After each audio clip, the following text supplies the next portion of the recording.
சீனா செய்த சூழ்ச்சி. இனி இந்தியர்கள் தங்கம் வாங்கவே முடியாதா? மக்களே, தங்கம் வாங்குவதை இனி கனவிலும் நினைக்க வேண்டாம். தங்கம் என்றாலே அது முதலீடுதான். நிலத்தில் போடப்படும் முதலீடு கூட சில நேரங்களில் கணிசமான லாபத்தை தருவதில்லை.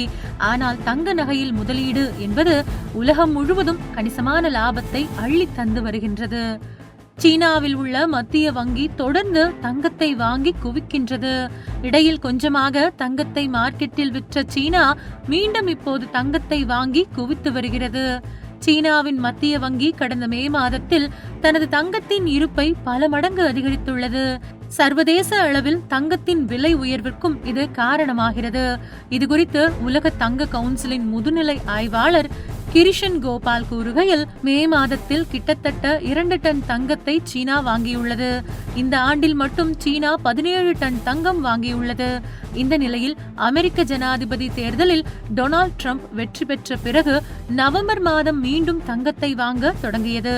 சீனா மட்டுமின்றி உலகம் முழுவதும் உள்ள மத்திய வங்கிகள் அடுத்தடுத்து தங்கத்தை வாங்கி குவிக்க தொடங்கியுள்ளதாக புள்ளி விவரங்கள் தெரிவிக்கின்றன. உலகளவில் மத்திய வங்கிகள் வைத்திருக்கும் மொத்த தங்கம் 2009ஆம் ஆண்டில் 26,000 டன்னாக இருந்தது. 2024ஆம் ஆண்டில் 32,000 டன்னாக அதிகரித்துள்ளது. இந்தியா உட்பட உலகின் டாப் 10 மத்திய வங்கிகள் இதில் பெரும் பகுதியை வைத்துள்ளன. அதாவது 70.66% தங்கத்தை 10 நாடுகள் மட்டுமே வைத்திருக்கின்றன. உலக தங்க கவுன்சில் தரவுகளின் அடிப்படையில் 2009ஆம் ஆண்டு முதல் 2024ஆம் ஆண்டு வரை மத்திய வங்கிகளின் தங்க இருப்பு ஆண்டுதோறும் 4.1% வளர்ந்ததாக கூறப்படுகின்றது. America, Germany, Italy, France, Switzerland, Japan, Netherlands, China, Russia மற்றும் இந்தியா ஆகியவை முதல் 10 இடங்களில் உள்ளன. இந்த நிலையில் இந்திய ரிசர்வ் வங்கி தங்கம் வாங்குவதை நாளுக்கு நாள் உயர்த்தி தாறுமாறாக தங்கம் வாங்கி குவிக்கின்றது. 2024-25 நிதியாண்டில் மட்டும் 57.5 டன் தங்கத்தை இந்தியா வாங்கியது. இது 2017ஆம் ஆண்டுக்கு பிறகு 2வது அதிகபட்ச வருடாந்திர கொள்முதல் ஆகும். கடந்த சில மாதங்களாக இந்தியா தங்கத்தை வாங்கி குவிக்கின்றது. உலக அளவில் பொருளாதாரம் மிகவும் மோசமாகி வரும் நிலையில் சர்வதேச பொருளாதாரத்தில் அடுத்து என்ன நடக்கும் என்று தெரியாத மோசமான சூழல் நிலவுகிறது. இதனால் பல நாடுகளும் தங்கத்தை வாங்கி குவிக்கின்றன. கடந்த 5 ஆண்டுகளில் RBIயின் தங்க இருப்பு 35% அருகே அதிகரித்து 653 டன்னில் இருந்து மார்ச் 2025ஆம் ஆண்டில் 880 டன்னாக உயர்ந்துள்ளது. உலக தங்க தரவரிசையில் இந்தியாவும் உயர்ந்துள்ளது. தங்க இருப்பில் உலகில் 7வது இடத்தில் இந்தியா உள்ளது. 2015ஆம் ஆண்டில் 10வது இடத்திலிருந்து 10 ஆண்டுகளில் 3 இடங்கள் உயர்ந்துள்ளது.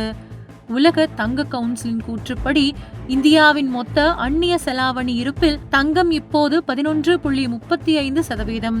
இது 2021ஆம் ஆண்டில் 6.86% இருந்தது. சமீபத்திய ஆண்டுகளில் டாலர் நிலையற்றதாக உள்ளது. மேலும் தங்கம் மிகவும் நிலையான பொருளாதாரத்தை வழங்குகின்றது. அமெரிக்க டாலர் உலகளவில் ஆதிக்கம் செலுத்தும் இருப்பு நாணயமாக இருந்தாலும் அதன் மதிப்பில் ஏற்படும் ஏற்ற இறக்கங்கள் காரணமாக டாலரை நம்ப முடியாது.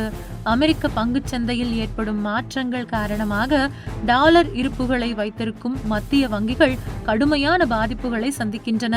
ஏனென்றால் பொருளாதாரம் வீழ்ச்சியடைந்தால் பணத்தின் மதிப்புகள் மோசமாக சரியும், ஆனால் தங்கத்தின் மதிப்பு உயரும். பொருளாதார சரிவுகளின் போது தங்கத்தின் மதிப்பே ஒரு நாட்டை காக்கும் என்பதால் தான் இந்தியா கடந்த சில மாதங்களாக தங்கத்தை வாங்கி குவித்து வருகிறது. உங்கள் தின சேவல்.